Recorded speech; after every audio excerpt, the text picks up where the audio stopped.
से बोलूंगा, नबी होने के लिए जिसमें बशरियत जरूरी नहीं, नबी होने आने नहीं, होने नबी बनने के लिए जिसमें बशरियत जरूरी नहीं। हदीस से सबूत लो।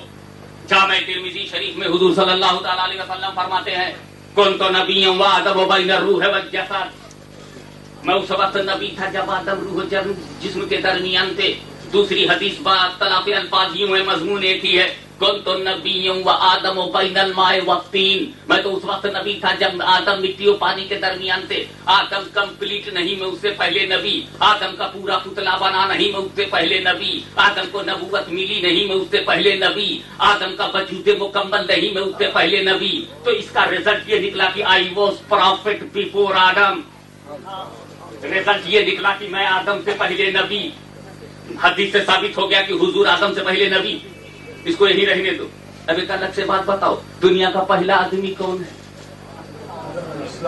हजरत आदम अलैहिस्सलाम, पहला बशर, हजरत पहला इंसान हजरत आदम दुनिया में पहले बशर हैं, अव्वल बशर हैं, इसीलिए अबुल बशर हैं, सारे बशर के बाप हैं।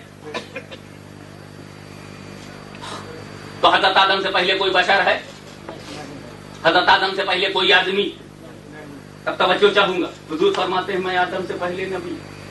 तो जो आदम से पहले वो आदमियत से पहले, जो आदम से पहले वो बशरियत से पहले, जो आदम से पहले वो इंसानियत से पहले, जो आदम से पहले वो ह्यूमैनिटी से पहले, जो आदम से पहले वो मानवता से पहले, जो आदम से पहले वो मनुष्यता से पहले, जो आदम से पहले वो आदमियत से पहले। जब ये आदमियत से पहले तो आदमी कैसे? उस वक्त एक लफ्ज याद रखिएगा, एहतियात करो तुम भी, उस वक्त, ना कि इस वक्त। इस वक्त नहीं, उस वक्त। हुजूर फरमाते हैं मैं आदम से पहले। तो जो आदम से पहले वो आदमियत से पहले, जो आदम से पहले बशरियत से पहले, जो बशरियत से पहले उस वक्त बशर कैसे? जो इंसानियत से पहले उस वक्त इंसान कैसे? जो आदमियत से पहले उस वक्त आदमी कैसे?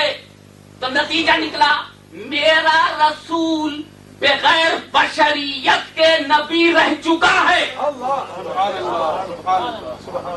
और एक बात और मालूम हुई कि नबी बनने के लिए बशर जरूरी नहीं। नबी बनने के लिए, नबूवत के लिए बशरियत जरूरी नहीं, ऐलाने नबूवत के लिए बशरियत जरूरी है।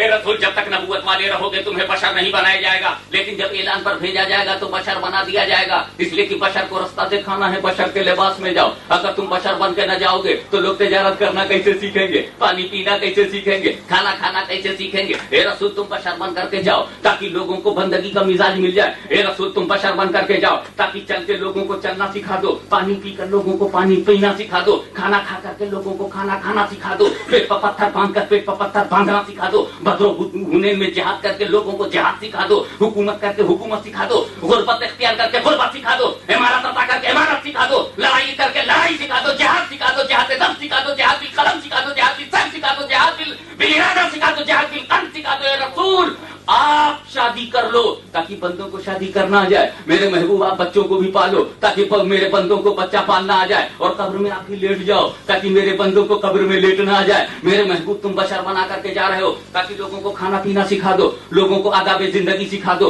लोगों को उमूर खाना सिखा दो, लोगों को घरेलू जिंदगी सिखा दो, लोगों को समाजी जिंदगी सिखा दो, लोगों को मुल्की और मिल्ली जिंदगी सिखा दो, लोगों को बंदगी सिखा दो, लोगों को जिंदगी सिखा दो। मगर मेरे महबूब सिर्फ तुम पानी ना पीना, सिर्फ खाना ना खाना, वरना लोग गलत फहमी में पड़ जाएंगे, कहीं तुम्हें अपनी तरह ना समझने लगे। इसलिए कंकरी से कलमा भी पढ़वा देना, डूबे सूरज को पलटा भी देना, चांद के 2 टुकड़े भी कर देना, कंकरी से कलमा भी पढ़वा देना, पढ़ दरख्त को अपनी जड़ से उखाड़ कर कदमों पे बुला लेना। इसलिए कि जब लोग आपको जमीन पर चलता हुआ देखेंगे तो लोग खुदा नहीं समझेंगे। ये खुदा नहीं हो सकते। ए मुस्तफा तुम जमीन पर चलो ताकि लोग खुदा न समझें। ये रसूल तुम पानी पियो ताकि लोग तुमको खुदा न समझें। ये रसूल तुम शादी करो ताकि लोग तुम्हें खुदा न समझें। अल्लाह कहीं शादी करेगा? अल्लाह कहीं पानी पीता है? अल्लाह कहीं नहीं खाना खाता है तो तुम खाना जरूर खाओ ताकि रसूल लोग तुम्हें खुदा ना समझें। तुम पानी पियो ताकि लोग खुदा ना समझें। ए रसूल तुम जमीन पर चलो ताकि लोग तुम्हें खुदा ना समझें। जरा गिरियोजारी भी करो ताकि लोग खुदा ना समझें। जरा रो भी देना ताकि लोग खुदा ना समझें। रात भर खड़े रहना ताकि लोग खुदा ना समझें। सजदे में गिर जाना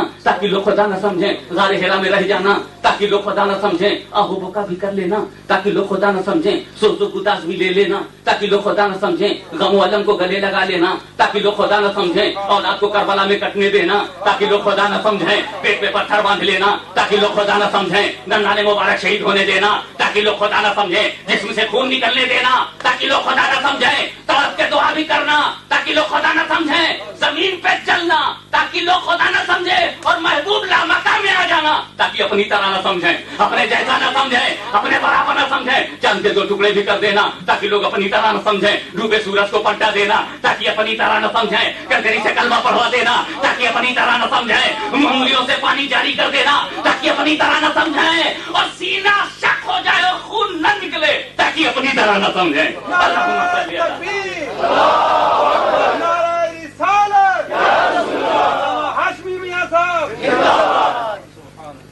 तो मालूम हुआ कि नबी होने के लिए पास जिस्म होना जरूरी नहीं, जैसा कि दलील है कुन तो नबी आदम बैनल माए वत्तीन, ठीक है। लेकिन मर्द होने के लिए जिस्म जरूरी है कोई इंग्लैंड में ऐसा मर्द जिसके जिस्म ही ना हो, 1 मिलियन पाउंड दूंगा, कहीं से भी लाके दूंगा, चाहे मखदूम साहब के यहाँ जाके शरीर धर देना पड़े, साहब इज्जत का सवाल है, 1 मिलियन पाउंड उसको दिलाई दो। एक ऐसा मर्द लाओ जिसके जिस्म ना हो। तो मालूम हुआ कि मर्द का जिस्म कंपलसरी है, नबी के लिए जिस्म कंपलसरी नहीं। नबी के लिए जिस्म कंपलसरी नहीं, वो तो आदम से पहले नबी।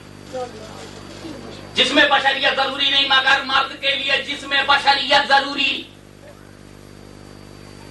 तो अब अगर फरिश्ते ने कहा होता मा तक़ूलो फी हाज़न नबी, तो मुल्ला ये कहता कि नबी हैं, कब्र में नबी हैं, और नबी के लिए जिस्म जरूरी नहीं, तो बगैर जिस्म के आए होंगे।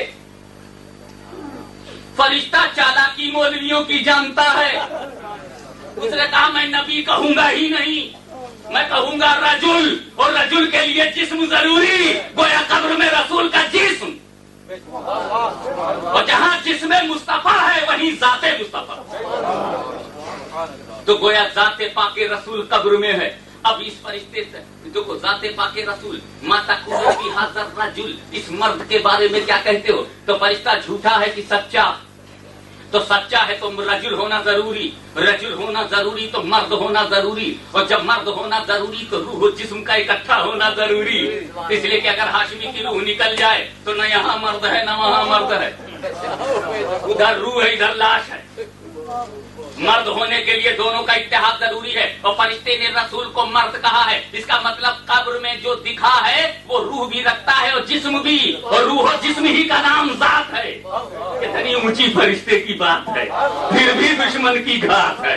अल्लाहुम्मा सल्ली अला सय्यदा मौलाना मुहम्मदिन व अला सय्यदा मौलाना मुहम्मदिन व बारिक वसल्लिम सलातु व सलामन अलैका या रसूल अल्लाह। तो जिस्म पाके रसूल, जाते पाके रसूल कब्र में साबित। एक मौलवी कह सकता है नहीं मियां, हुजूर सल्लल्लाहु अलैहि वसल्लम की तस्वीर आ जाती है कब्र में। वो जब पूछा जाता है माता कुलो फी हाज़र रजुल, तो सरकार की तस्वीर आ जाती है। सरकार ने सहाबा कराम को अपनी अपनी तस्वीर बनाने से रोका कि नहीं? हराम करार दिया। रूह कैसे डालोगे? परमानेंट याद रखिए, तस्वीर के बारे में एक बात अच्छी तरह से ज़हन नशीब कर लीजिए, पायदार परमानेंट सूरत का नाम तस्वीर है। इसलिए आईने में जो तुम तस्वीर देखते हो वो तस्वीर शरम नहीं है, इसलिए कि वो पायदार परमानेंट नहीं है। तुम हटे वो हटा। इसी तरह जैसे वीडियो कैसेट में हमारी रेज, हमारी शुआएं गई, कैसेट के मैग्नेट के फीते पर हमारी रेज गई, तस्वीर नहीं। उन्होंने उस रेज को टीवी को सप्लाई किया, टीवी के आईने ने उन रेज को कलेक्ट किया, कैसी ठटा, तस्वीर गई, उधर भी परमानेंट नहीं। फर्क ये है कि जब हम आईने के सामने आते हैं तो हमारी रेज भी सामने आ जाती हैं, और जब हम खसक जाते हैं तो हमारी रेज भी खसक जाती हैं, तो तस्वीर भी हट जाती है। मगर अब साइंस ने तरक्की कर ली, हम खसक जाते हैं, रेज नहीं खसकती। एक नया कैमरा निकला है, तुम बैठे हो और खसक गए, 10 मिनट के अंदर आकर के तुम जहां बैठे थे वहां तस्वीर ले लिया, इसलिए कि तुम्हारे बैठने से जिस्म से जो रेज निकली थी, उस रेज से जो एटमॉस्फेयर पर इफेक्ट साइंटिफिक पड़े थे, उनमें कैमरे में इतनी ताकत डाल दी गई कि उन इफेक्ट से वो आपकी तस्वीर बना ले, ताकि किस कमरे में किस बड़े नेता के मारने की कॉन्स्पिरेसी की गई थी, उनकी तस्वीर खींची जा सके। तो ये मतलब ये है कि इस्लाम रोकता है उन उकूस को जो परमानेंट किसी जगह जानदार की सूरत इख्तियार कर ले, जैसे पिक्चर में पॉजिटिव या निगेटिव। जब तक निगेटिव वो पॉजिटिव की तरह वो परमानेंट नहीं है, हुर्मत के दायरे में दाखिल नहीं है। तो बात आई थी तस्वीर की, तस्वीर से मुराद परमानेंट सूरत, वो हराम है, हुजूर ने रोका। तो मौलवी से कहो कब्र में तस्वीर आती, शर्म नहीं आती कहते हुए? हमको रसूल रोकें, अपनी बनाए बनाए भेजें, तो तस्वीर तो हो नहीं सकती। और एक इल्मी बात कही दूं इसी बात पर, बिल्कुल धांसू किस्म की बम्बई की बोली, बहुत बेटी, बहुत वजनदार बात। देखो मैं हाशमी हूं ना, मुझको हाशमी कह सकते, मेरी तस्वीर हाशमी नहीं, मेरी तस्वीर गौस पाक की औलाद नहीं है। मैं हूं, अल्लाह का शुक्र है, मगर मेरी पिक्चर वो गौस पाक की औलाद नहीं। और अगर ऐसा हो कि मेरी तस्वीर भी मैं हूं, मर्द की तस्वीर भी मर्द हो और लड़की की तस्वीर लड़की हो, तो मर्द औरत को शादी करने की जरूरत क्या? तस्वीर भेज के तस्वीर बुला लो।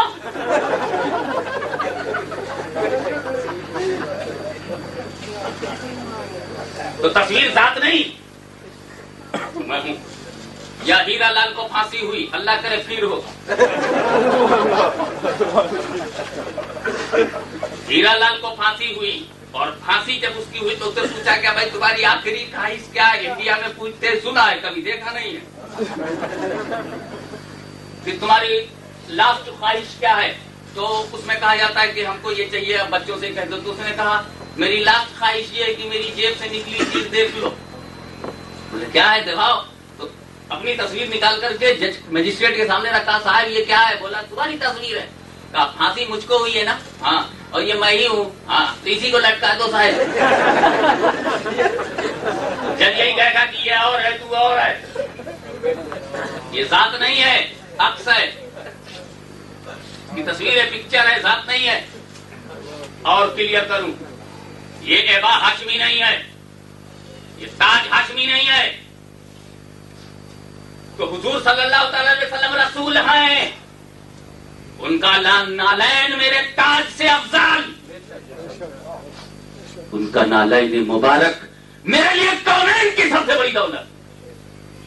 लेकिन नालैन मुबारक रसूल नहीं है, नालैन को नबूवत नहीं मिली, नालैन को रिसालत नहीं मिली। हुजूर सल्लल्लाहु अलैहि वसल्लम की काली कमली में हम गुनहगारों की पनाह है, लेकिन काली कमली रसूल नहीं है, काली कमली नबी नहीं है। लिबासे रसूल तबर्रुक है, लेकिन लिबासे रसूल रसूल नहीं है। इसलिए अगर रसूल कपड़ा उतार दें तो रसूल नहीं उतरा, अगर कपड़ा रसूल का धोया जा रहा तो रसूल नहीं धोया जा रहा। गोया गैरे जात जात नहीं, तो रसूल की तस्वीर भी रसूल नहीं। रसूल की तस्वीर अगर कोई खींच ले, यहां से बना ले, तो वो बनी हुई तस्वीर रसूल नहीं। और जो रसूल ना हो उसे रसूल कहना कुफ्र है। इल्मी बात कहने जा रहा, वजनदार बात। जो नबी ना हो उसे नबी कहना। कादियान वाले तेरी जबान में चाहे जितना जादू हो, मगर तू नबी नहीं तो तुझे नबी कहना कुफ्र है। जो नबी नहीं वो नबी नहीं है, उसे नबी नहीं बोलता। तो अगर रसूल कब्र में नहीं है, अगर नबी कब्र में नहीं है, तो मोमिन ने क्यों कहा हाज़ा नबी मोहम्मद रसूलुल्लाह। ये हमारे नबी है। तो अगर तस्वीर है और उसे हमने नबी कहा तो हम काफिर हो गए, मोमिन कब हुए? लिहाजा हमारे मोमिन होने की एक ही शक्ल है कि ज़ाते पाके मुस्तफा कब्र में मौजूद हो, ताकि नबी कहना हमारा सही हो। मैंने तो 10-15 मिनट में ये मफहूम समझाया। मेरे वालिद हुजूर मुहद्दिस कछोछवी रहमतुल्लाह अलैह ने तो 2 मिसरों में समझा दिया। उनके कदम के सदके गरीबों की कब्र में, उनके कदम के सदके गरीबों की कब्र में तख्ते को आके तख्ते सुलेमा बना दिया। तख्ते को, मेरे बाप ने उसे तख्ता लगाया था, मेरे दोस्त ने कब्र में तख्ता लगाया था, वो तो तख्ता था। रसूल तेरे कदम ने इसे तख्ते सुलेमा बना दिया। उनके कदम के सदके गरीबों की कब्र में तख्ते को आके तख्ते सुलेमा बना दिया। आके ऐसा कहने लगे, देखो ज़ाते रसूल तो होती है, इसमें कोई शुबहा नहीं, वरना वही गड़बड़ हो जाएगी जो हाशिमी आपने कहा है। नबी कहा है तो नबी होना जरूरी है, और नबी के लिए जात होना जरूरी है, और जात के लिए ये बात होना जरूरी है। मैंने कहा तो फिर क्या होता था? आते तो नहीं, फिर दिखते कैसे? दिखते ऐसे हैं कि देखो तुमने लेस्टर के कब्र में दफन किया, लेस्टर में कब्रस्तान है, यहाँ दफन किया, और मदीने में रसूल की कब्र है। हाँ, कहा जमीन सिमट जाती है, वो मौलवी क्या बोला? जमीन चिपक जाती है, खिड़की खुल जाती है। जमीन चिपक जाती है, खिड़की खुल जाती है, असल सरकार दिख जाते हैं। हम कहा मौलवी तुम प्योर इंडियन मेरे को दिखता, अभी इस्लाम का इफेक्ट नहीं ले सका, इस्लाम का इफेक्ट नहीं ले सका। मेरे को पर्शियन दिखता है, तू अभी इस्लाम का इफेक्ट नहीं ले सका। यार तू किस सिंह के चक्कर में फंस गए? कहा क्यों? मैंने कहा कि धरती तो धरती है, हम उस पर पेशाब करते हैं, हम उस पर जरूरत से फारिग होते हैं। हमने जमीन को कभी पूजा नहीं, हमने अपनी माँ को माता समझा।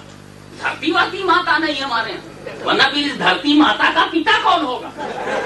अगर पिता आसमान है तो ये राबता कब होता है माता पिता में? धरती माता और आसमान पिता हो तो ये कांटेक्ट कब होता है? और कांटेक्ट नहीं होता तो ये पुत्र कहाँ से आ गया? सब बोगस बात है। Gups and shups, Hindu mythology. What is mythology? Gups and shups, गपशप। हिंदू मैथोलॉजी। तो मैं याद कर रहा था कि तुम तो मेरे को धरती माता के पुजारी दिखाई देते थे। बोलो माता का क्यों? मैं कहा इसलिए बोलो कि धरती में सिमट आई, जमीन सिमट गई, जमीन चिपक गई। अरे नादान, जमीन में सिमट जाकर सफर को खत्म कर देने की ताकत तूने जमीन में मान ली, और रहमतुल्लिल आलमीन में आने की ताकत न मानी। तू जमीन का मानने वाला है या रसूल का? तेरा दिल जमीन की तरफ झुका है या रसूल की तरफ? जमीन सिमट सकती है, रसूल आ नहीं सकते।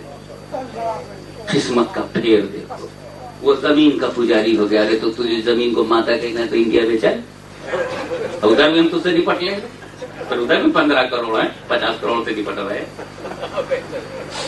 तो कोई बात नहीं है, कुंत की इधर भी बोलो। हम जमीन नहीं देखते, हम सिर्फ अपना दीन देखते हैं। जमीन से मोहब्बत होती तो कोई सैयद मदीने के बाहर ना हो, अगर दीन से मोहब्बत ने मदीने से बाहर कर दिया। मदीने का कुछ काम करना है सैयद, मदीने का कुछ काम करना है सैयद, मदीने से बस इसलिए जा रहा हूँ।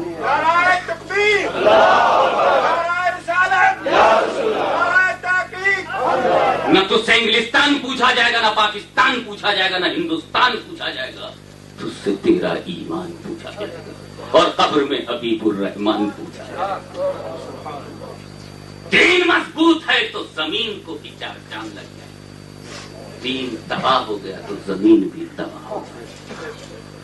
इसलिए अपने दीन को मजबूती से पकड़ो ताकि जमीन को भी खूबसूरत बना सको। जहाँ पैदा हुए वहां भी कोई रंग बना सको, उसे भी कोई हुस्न। सरकारे दो आलम सल्लल्लाहु ताला अलैहि वसल्लम के लिए खिड़की बोलते, खिड़की खुल जाती। मैं एक ऐसी वजनदार बात कह देना चाहता हूं कि दिमाग की खिड़की खुल जाए। जो बंद है, अजीब बात है, बंद किस्मत देखो कि पूरा दारुल उलूम। हम लोग खुले दिन हैं, खुली हाथ है, विद ओपन आर्म्स, खुले हाथों मिलते हैं। ये बंद बंद खिड़की खोल दूं? अच्छा ये बताओ, हुजूर सल्लल्लाहु ताला अलैहि वसल्लम की जिंदगी हयात ज़ाहिरी, आज भी वो जिंदा है, तब भी जिंदा है, तब भी उनकी जिंदगी हिस्सी हकीकी दुनियावी थी। आज भी रसूल की जिंदगी हकीकी हिस्सी दुनियावी है ना। लेकिन जब वो बाकायदे हयात बज़ाहिर हुजूर सल्लल्लाहु अलैहि वसल्लम मदीने में चलते थे तो सहाबा का इंतकाल हुआ कि नहीं? सहाबी रसूल के सामने इंतकाल किए कि नहीं? तो जब हुजूर किसी सहाबी का इंतकाल रसूल के सामने हुआ तो क्या हुआ था? तवज्जो चाहिए। क्या हुआ था? हुजूर ने नहलवाया, राइट, कफनवाया, ठीक, उठवाया, नमाज़े जनाजा पढ़ाया, आगे बढ़वाया, अपना हाथ लगाया, कब्र में उतारा। सहाबी कितना प्यारा, नबी ने उतारा, कितना बड़ा सहारा। हम न देख सके ये नजारा, किस्मत का मारा। ये है किस्सा सारा। हुजूर सल्लल्लाहु ताला अलैहि वसल्लम ने अपने पाकीज़ा हाथों से उस सहाबी को, अच्छा एक किस्मत देखो, सहाबी को रसूल ने उतारा, किसी वहाबी को नहीं। अब जब आप अच्छी तरह समझ गए तो ये तो मैंने सिर्फ आपको बेदार रखने के लिए काफिया बोल दिया, क्योंकि मैं शायरी भी करता हूं जो पेशावर नहीं है।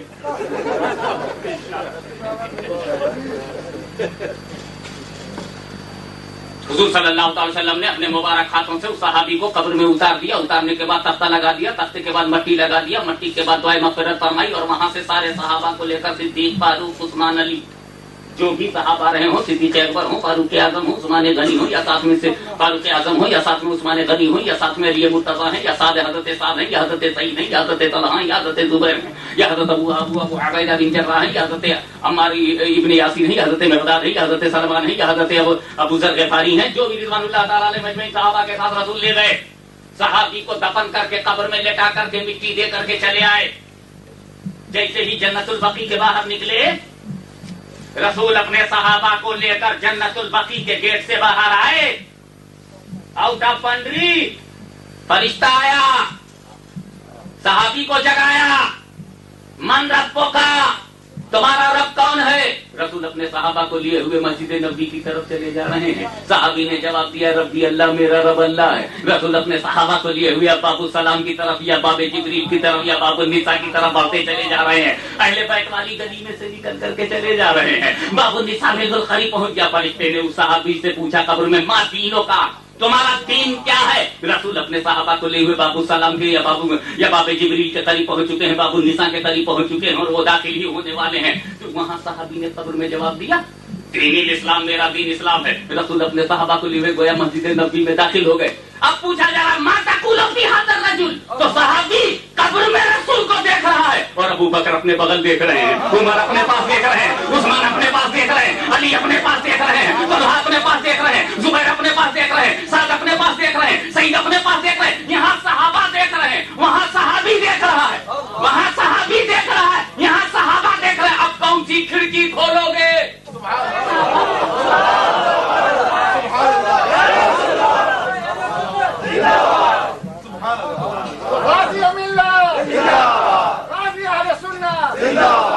आज रसूल गुंबद खज़रा में है, आज हम निस्तर में दफन हो गए तो खिड़की खोलने लगे।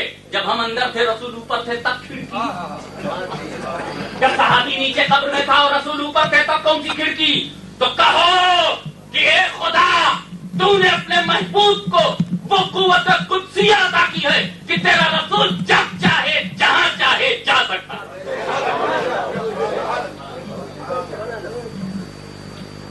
अब कब्र में आते हैं ना,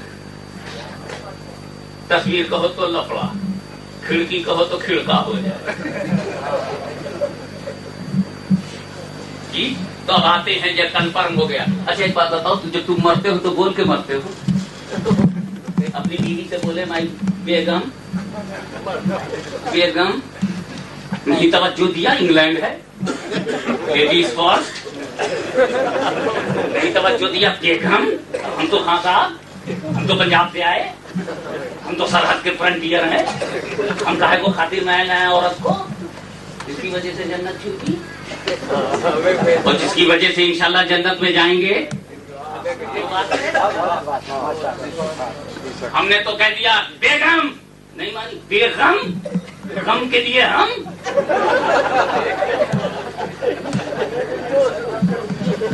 नतीजा ये निकला,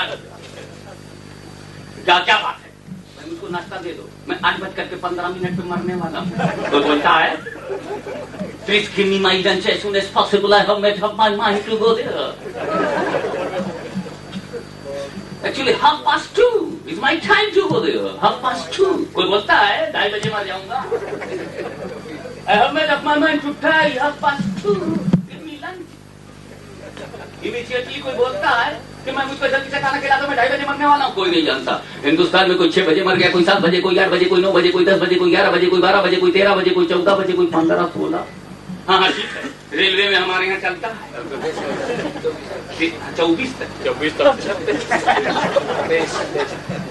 तो गोया सरकारी डिपार्टमेंट में 24 तक चलता, तो जहाँ चलता है वहाँ चले। पब्लिक में काहे को आ गया, पब्लिक में तो 12 बजे। घड़ी को देखो, 12 से शुरू 12 पे खत्म, 12 से शुरू 12 पे खत्म, तो 12 से शुरू 12 पे खत्म। हमारा अकीदा भी यही, 12 से शुरू 12 पे खत्म। पूरी कायनात 12 वाले से शुरू 12 वाले पे खत्म। उन्हीं से स्टार्ट है, उन्हीं पे एंड, वही अव्वल नबी वही आखिर, उन्हीं से नबूवत शुरू, उन्हीं पे नबूवत खत्म। 12 से शुरू 12 पे खत्म। ये 24 वाले 24 में जाएं, 12 के आगे बढ़ जाएं, हम तो 12 के पीछे हैं। इसीलिए तो 11वीं पकड़े बैठे हैं कि 12 के पीछे हैं। अल्लाहुम्मा सल्ली अला सय्यदना मुहम्मद व अला सय्यदना मुहम्मद सलातन व सलामन अलैका या रसूल अल्लाह। ये सब लतीफ इशारे हैं। और इंग्लैंड की माहौल में रहने के बाद जब अक्ल बालिग हो जाती है तो इशारा भी अक्लमंदों को काफी है, वरना पूरा कुरान पढ़ जाओ तो बेकार है। या तो इशारा समझ गया तो किनारा मिल गया, यानी एक इतना सा सहारा मिल गया कि उधर उसको मानू, उसको अच्छा सा नजारा मिल गया। मगर मेरे दोस्तों, यहाँ समझने की बात सिर्फ इतनी थी कि रसूल कि हमने आपसे पूछा कि कोई मरता है तो कुछ कैसे मरता, 6 बजे, 7 बजे, 8 बजे, 9 बजे, 10 बजे, 1 बजे, 2 बजे, 3 बजे, किसी को भी मरते हैं। अच्छा बताओ इंग्लैंड में रोज कितना मरते हैं? आप कहोगे 200-400। मैं कहूँ छोड़ो यार, इंग्लैंड को, हॉलैंड को, बेल्जियम को, ये सब मरने वाले मुल्क हैं। यहाँ तो मरने में बड़ी दिक्कत होती है, यहाँ जीने में आसानी है, मरने में मजा नहीं है। चलो अपने बर्रे सगीर की तरफ, यहाँ यूपी में रोजाना हजारों मर जाते हैं, बिहार में हजारों मर जाते हैं, कलकत्ता में हजारों मर जाते हैं, गुजरात में हजारों मर जाते हैं। जब मर जीने नहीं दिया जाता तो उन्हें तलवारों से मारा जाता है, बंदूकों से मारा जाता है, उन्हें बारूदों से मारा जाता है, और उन्हें गोलों से मारा जाता है, उन्हें बमों से मारा जाता है। मगर याद रखो, इसलिए मारा जाता है कि चोर वहीं चोरी करता है जहाँ माल होता है, डाकू वहीं डकैती डालता है जहाँ माल होता है। ये क्या बात है कि वहाँ ईसाई नहीं मारा जाता, वहाँ यहूदी नहीं मारा जाता, वहाँ नसरानी नहीं मारा जाता, मुसलमान क्यों मारा जाता है? इब्लीस जानता है डकैती वही करो जहाँ ईमान का हीरा है, जहाँ अकीदे का मोती है, जहाँ पर इरफान हुई विजदान का। तो इस मार पर हम मुस्कुराते हैं और अपने रब का शुक्रिया अदा करते हैं कि अगर बद्र हुनैन भी हमें नहीं मिल रहा है तो बद्र हुनैन के सत्ते में शहादत तो मिल रही है, खूने शहीदा की लज्जत तो मिल रही है, शहीदों के चरणों तक पहुंचने की अजमत तो मिल रही है। वो मौत क्या जो बिस्तर पर आ जाए, मौत तो वो है जो गोलियों की बौछार में आए, मौत तो वो है जो पुलिस की जलगार में आए, मौत तो वो है जो मार्शल लॉ, कर्फ्यू, दफा 44 की हसीन फजाओं में आए, मौत वो है जो हुसैन के तलवों तक पहुंच जाए, मौत वो है जो शहीदों के खून की लज्जत अता फरमाए। मगर मेरे दोस्तों, गिनती नहीं मालूम कि कितने मरते। हिंदुस्तान में हजारों, पाकिस्तान में सैकड़ों, चाइना में सैकड़ों मरते रहते हैं ना, और हर वक्त मरते। चीन वाला तो ये कहता नहीं शाम को नहीं मरूंगा, रूस वाला ये चैलेंज नहीं कर सकता सुबह नहीं मरूंगा, हर वक्त मरते हैं। मैं ये मिसाल देना चाहता हूं कि तेजी से इस बात को समझो। फर्ज करो हिंदुस्तान में 10-20 हजार एक दिन मरे, पाकिस्तान में 200-400 सैकड़ों मर गए, चाइना में सैकड़ों मर गए, रूस में दर्जनों मर गए, अमेरिका में दर्जनों, लीबिया में मरे हैं, सीरिया में कुछ मर गए, कुछ लेबनान में मर गए, कुछ बैरूत में मर गए, कुछ ईरान में मर गए, कुछ इराक में मर गए, हर जगह मरते हैं। 12 बजे कई जगह मौतें हुई, दिन में 12 बजे कई जगह मौतें हुई, सब अलग अलग वक्तों में दफनाए गए। कोई 4 बजे दफनाया गया, कोई 5 बजे दफनाया गया, कोई 6 बजे दफनाया गया। फर्ज करो कि 12 बजे सब कई मौतें हुई और 3 जगह एक ही साथ कई मुल्कों में दफना दी गई। यानी 12 बजे हिंदुस्तान में मरा, 12 बजे पाकिस्तान में मरा, 12 बजे चाइना में मरा, 12 बजे रशिया में मरा, 12 बजे फ्रांस में मर गया, 12 बजे लीबिया में मर गया, 12 बजे सीरिया में मर गया, 12 बजे इराक में मर गया, 12 बजे ईरान में मर गया, 12 बजे सऊदीया में मर गया, 12 बजे इंग्लैंड में मरा। 12 बजे मरा, 3 बजे नहलाया गया, नहलाया गया, एक साथ नहलाया गया, एक साथ कफनाया गया, एक साथ दफनाया गया। जब 5 बजे शाम को दफनाया गया तो 5 बजे हिंदुस्तान वाला दफनाया गया, 5 ही बजे पाकिस्तान में दफनाया गया, 5 ही बजे ईरान में दफनाया गया, 5 ही बजे चाइना में, 5 ही बजे रशिया में। अलग अलग वक्त में मरे थे, अलग अलग वक्त में नहलाए गए, अलग अलग वक्त में कफनाए गए, अलग अलग वक्त में दफनाए गए। मगर चूंकि हजारों मरे थे, हजारों दफनाए गए, हजारों कफनाए गए, तो एक ऐसा हो गया कि एक ही टाइम में 4-5 जगह दफना दिए गए। एक ही टाइम में जब हजारों मरे, हजारों नहलाए गए, हजारों दफनाए गए, हजारों को मट्टी दी गई, तो 5-6 मुल्कों में एक ही साथ दफना दिए गए।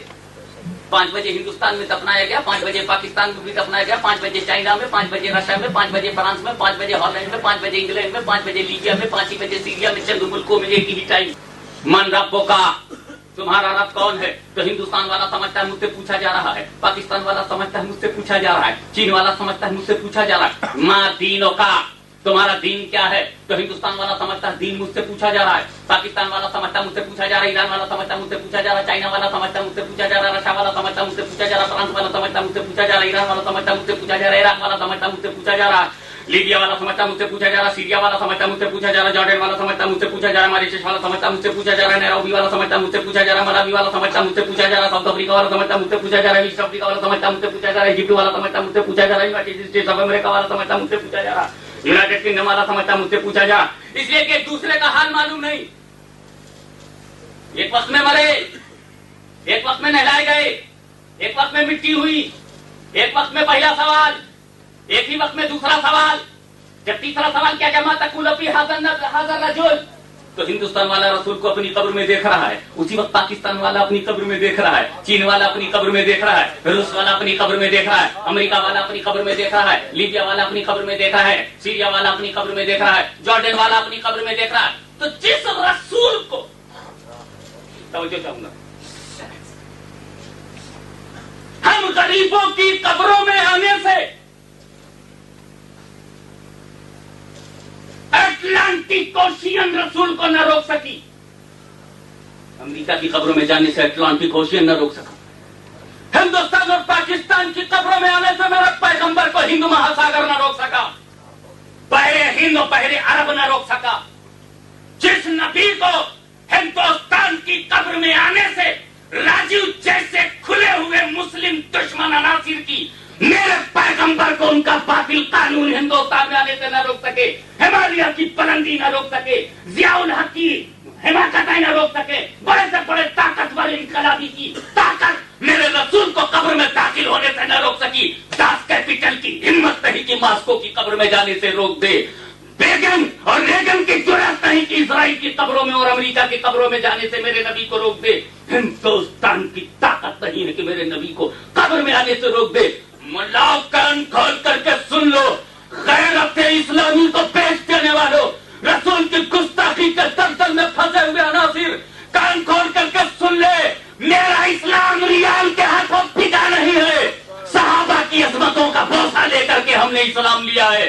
कान खोल करके सुन लो, मेरे नबी को अगर हिमालय की बुलंदी कब्रों में आने से नहीं रोक सकी तो सुन तेरी जमात सर पटक पटक के मर जाए, उस रसूल को अपनी मीलाद में आने से नहीं रोक सकते, अपनी मजलिस में आने से नहीं रोक सकते।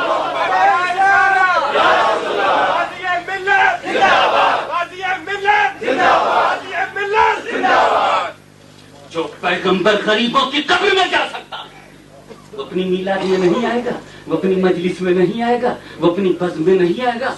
जो गैरों के घरों को नूर भर दे वो अपने घर को अंधेरे में रखेगा, वो अपनी मजलिस को अंधेरे में रखेगा, वो अपनी मीलाद को अंधेरे में रखेगा। सुन, जब तू कब्रों में आने से नहीं रोक सका तो हमारे घरों में आने से भी नहीं रोक सकते। तुम हिमालय नहीं हो, तुम बहरी अरब नहीं हो, वो नहीं रोक पाए, तुम क्या रोक पाओगे? रसूल कब्र में आते हैं, दावा है मिलाद में आते हैं, ये मैं दावा नहीं करता। मैं बहुत जिम्मेदारी के साथ अर्ज करता हूं, मुझे अपना मकाम मालूम है। मेरे रसूल आप आका हैं, आप मौला हैं, आप मालिक हैं, आप हमारे इमाम हैं, हम आपके गुलाम हैं। हमारा खाना आपका सदका है, हमारा पीना आपकी भीख है, हमारा इस्लाम आपकी अता है, हमारा दीन तुम्हारा तबस्सुम है। ए रसूल, लोग लकीरों में इस्लाम ढूंढते हैं, हम आपकी आंखों में इस्लाम ढूंढते हैं। लोग किताबों से पीते हैं, रसूल तुम्हारी आंखों से पीते। हमारा इस्लाम तुम हो। मुस्तफा हमारा इस्लाम है, मुस्तफा हमारा दीन है, मुस्तफा हमारा मशरब है, मुस्तफा हमारे पीर है। सुन्नियों का एक ही पीर है, सिर्फ एक पीर है, उस पीर का नाम मोहम्मदुर रसूलुल्लाह है। बाकी पीर जीना है। अच्छा है तो मदीना है, वरना पीर एक है, सबका एक है, सबका एक है। वहां से नजर हट गई, पीरी खत्म, मुरीदी खत्म, पीर एक है। जो उन्हें मान गया वो नेक है। उन्हीं तक पहुंचाना हर पीर का काम है। 11 का काम है 12 तक ले जाना, गौस का काम है रसूल तक ले जाना। गौस जरिए मुराद है, इसलिए हम मुरीद हैं। रसूल की मुराद बन गए तो कामयाब। पीर एक है। और ये कादरिया, चिश्तिया, सहरवर्दिया, नक्शबंदिया, ये भीख मांगने के दरवाजे हैं। जिसको कादरियत के दरवाजे से भीख मिले, कादरी के दरवाजे पर फैला दे। जिसे चिश्तियत के दरवाजे से मिले, चिश्तियत के दरवाजे पर हाथ फैला दे। जिसे कादरियत के दरवाजे से, नक्शबंदियत के दरवाजे से मिले, नक्शबंदियत के आगे हाथ फैला दे। जिसे अशरफियत के दरवाजे से भीख मिले, वो अशरफी दरवाजे से हाथ फैला दे। जिसको बरकाती के दरवाजे से भीख मिले, बरकाती। जिसको अबुल ओलाई दरवाजे से मिले, अबुल ओलाई। जिसको निजामी दरवाजे से मिले, निजामी दरवाजे पर। ये दरवाजे हैं घर रसूल का है। तो दरवाजों को बुरा न कहो, रसूल का घर बुरा कहा जाएगा। कादरी चिश्तियों को बुरा न कहना, चिश्तियों कादरियों को बुरा न कहना। ये दोनों तुम नक्शबंदियों को बुरा न कहना, ये तीनों तुम सहरवर्दियों को बुरा न कहना, ये चारों तुम अशरफियों को बुरा न कहना, ये पांचों तुम अबुल ओलाइयों को बुरा न कहना। इसलिए कि घर रसूल का है, दर रसूल का है, माल रसूल का है, जर रसूल का है। ये सिर्फ बाब है, और बाब का फायदा उसी वक्त तक है जब तक घर से मोहब्बत हो। पीर एक है, मुर्शिद एक है। वो ऐसा पीर है जो पीरों का पीर है, नबियों का पीर है, रसूलों का पीर है। हमारा भी पीर है, तुम्हारा भी। तो मैं ऐसे बड़े को कैसे कह दूं कि वो आते हैं? सरकार आप आता है, आवे चाहे ना आवे, आपकी मर्जी। मिलाद हम करे हैं, फर्श हम बिछाए हैं, इंतजार में लगे हैं, आवे चाहे ना। दावत दिए हैं, दिल तड़पाए, जी चाहता है मालिक हो, आओ चाहे ना। दरवाजा हम दिल का खोले हैं, कलमा पढ़ रहे हैं, दरूद धरे हुए हैं, सलाम अंदर अंदर है, आओ चाहे ना आओ। आप आ जाओगे तो फजल होगा, नहीं आओगे तो अदल होगा। हमारा तड़पना ही हमारी बंदगी है, तुम आ गए तो बंदगी में जिंदगी है। आप आ जाओ, आप आ जाओ। यसरब में तुम पहुंच गए तो यसरब कोई नहीं बोलता, मदीना हो गया। तुम सीने में आ जाओ, फिर कोई सीना नहीं बोलेगा, मदीना हो जाएगा। सरकार आप मालिक है, हमें चाहे ना हमें, हमें चाहे ना हमें। हाशमी ये नहीं कहता कि रसूल मिलाद में आते हैं, हाशमी ये कहता है कि आ सकते हैं, तुम रोक नहीं सकते। बुलाओ आ जाएंगे, रोको तो रुक जाएं, ऐसा नहीं होगा। या रसूलुल्लाह मिलाद में आते हैं तो दिखाई क्यों नहीं पड़ते? मिलाद में दिखाई क्यों नहीं पड़ते? पाकिस्तान का आशिक मिलाद करता है, सरकार आप दिखाई नहीं पड़ते? मदीने मुनव्वरा में चंद सुन्नी सही अकीदा पाकिस्तान से गए हुए रसूल के आशिकों ने मदीने मुनव्वरा की पाकिस्तान सरजमीन पर मिलाद की मजलिस की, और सऊदी गुंडों ने उनको वहां से निकाल दिया। अमेरिका की पाकिस्तान की पुष्पिल हुकूमत कुछ बोल न सकी। रसूल हमने आपका मिलाद किया था, हमें आपके घर से निकाला गया। मिजाज यार में आए। हम राजी व रजाए मौला हैं, आप हमें चाहे ना। आप आका हैं, लेकिन जब आप मिलाद में आते हैं तो बसारत में क्यों नहीं आते, सिर्फ बसीरत में क्यों आते? सिर्फ पहले बसीरत देखें, हम बसारत वाले, आंख वाले न देखें, दिल वाले देखें। ऐसा क्यों होता है सरकार? कभी कभी सबको दिखती। आज लेस्टर में कुछ लोग अपने जमीर का सौदा कुछ अरब मुल्कों के टुकड़ों पर कर बैठे हैं। ये डॉलर और पाउंड और रियाल पर अपनी आत्मा को बेच चुके हैं। इनका कॉन्शियस डेड है या रसूलुल्लाह, इनका जमीर मुर्दा है। इन्होंने अपने खून की एक एक बूंद का सौदा कर लिया। या रसूलुल्लाह, आप कब्र में दिखाई पड़ते हैं तो मिलाद में भी दिखाई पड़ जाइए। एक बात बताओ, अगर मिलाद में रसूल दिखाई पड़े तो सम्मान लेंगे? दिखा दिया जाए मिलाद में तो मान लोगे? लेस्टर के किसी मिलाद में रसूल को दिखा दिया जाए तो ये सब मान लेंगे? तुमने कहा जरूर मानेंगे। देखेंगे तो क्यों नहीं मानेंगे? या रसूलुल्लाह, आप एक बार बरतानिया के किसी मिलाद में दिखाई पड़ जाइए, कम से कम सारे मुनकिरीन के मुंह पे पत्थर तो पड़ जाए, आपको मान लेंगे। रसूल को देख लेंगे तो मान लेंगे? मैंने कहा क्यों नहीं मानेंगे, जब देख लेंगे तो मान लेंगे।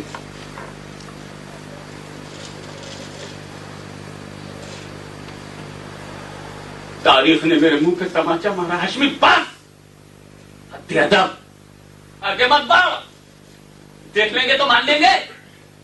ये मिलाद में जो मुखालिफ ग्रुप है वो रसूल को मिलाद में देख लेगा तो मान लेगा। मैंने कहा देख लेंगे तब क्यों नहीं मानेंगे?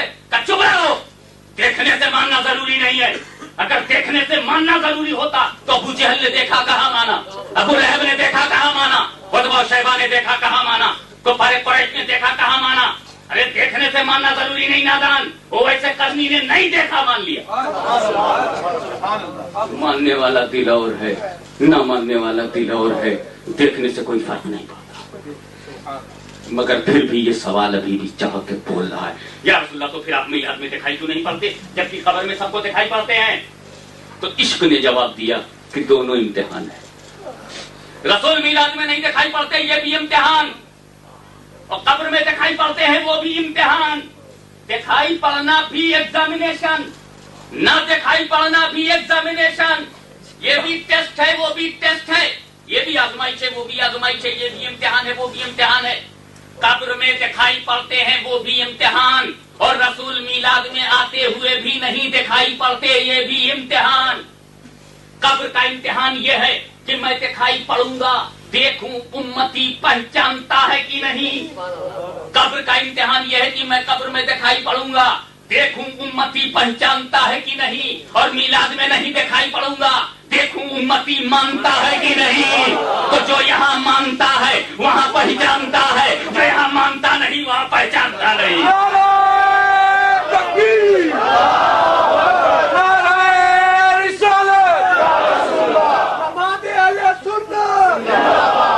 अब उसके बाद जब तुमने मंदफोका का सही जवाब दे दिया, मदीनोका का सही जवाब दे दिया, माताकुलोफी हजर रजुल का सही जवाब दे दिया, तो फरिश्ते ने कहा कि अब लेट जाओ। मैंने कहा कि नहीं बैठो। कहा क्यों? मैंने कहा मैंने नमाज पढ़ी थी, वो भी पूछते जाओ। मैंने रोजा रखा था, वो भी पूछो। मैंने हज किया था, वो भी पूछो। मैंने ज़कात दिया था, वो भी पूछो। मैंने माँ बाप की सेवा किया था, वो भी पूछो। मैंने मस्जिद बनाई थी, वो भी पूछो। मैंने दारुल उलूम बनाया था, वो भी पूछो। मैंने 11वीं 12वीं के फातिहे में हिस्सा लिया था, वो भी पूछो। मैंने बहुत कुछ लोगों की शादियों में मदद किया था, वो भी पूछो। कहा नहीं लेट जाओ, ये सब अमल है। नमाज बड़ी इबादत है मगर अभी नहीं पूछेंगे। रोजा भी अच्छी चीज है मगर अभी नहीं पूछेंगे। हज भी बहुत बड़ी इबादत है मगर अभी नहीं पूछेंगे। मैं अभी तो हम तेरा ईमान पूछ के जा रहे हैं, ईमान पे हमको इत्मीनान हो गया, तू लेट जा आराम से। जब मस्जिद का मैदान होगा तब पूछेंगे नमाज पढ़ी थी कि नहीं, रोजा रखा था कि नहीं, हज किया था कि नहीं। मैंने कहा अल्लाह ये नमाज को पीछे क्यों कर दिया? कहा जिसका ईमान साबित हो उसी की नमाज पूछी जाए, जिसका ईमान साबित हो उसी का रोजा पूछा जाए, जिसका ईमान साबित हो उसी का अमल पूछा जाए, और जो बेईमान किस्म के हो यही छटनी हो जाए ताकि नमाज ही न पेश हो पाए। अल्लाहुम्मा सल्ली अला सय्यदना मौलाना मुहम्मद व अला सय्यदना मौलाना मुहम्मद व बारिक वसल्लिम। अब अगर तुमको अपने अकीदे को देखो, अव्वली पुरशिशे नमाज बुवत, सबसे पहले नमाज पूछी जाएगी। मैंने पूछा कहाँ? मौलवी साहब कहाँ? कहा रोजे महशर की जागुदास बुवत, रोजे महशर। अच्छा रोजे महशर तो नमाज पूछी जाएगी मौली साहब, मगर रोजे कब्र? तो एक बात बताओ, कब्र का इम्तिहान पहला इम्तिहान है और हशर का इम्तिहान दूसरा, तो जो पहला फेल हो गया दूसरे में बैठेगा कैसे? तो सुनियो, तुम्हारी तकदीर अच्छी है, सजदे ज्यादा है तो मुबारक हो, और अगर कम है तब भी पेश हो जाएंगे। उनकी तकदीर कैसी है जो नीचे फेल हो गए, ऊपर रखे मगर पेश नहीं कर पाते। कब्र में ईमान का इम्तिहान, हश्र में अमल का। गोया इस्लाम ने बता दिया सिराते मुस्तकीम में पहला दर्जा ईमान का, दूसरा दर्जा अमल का।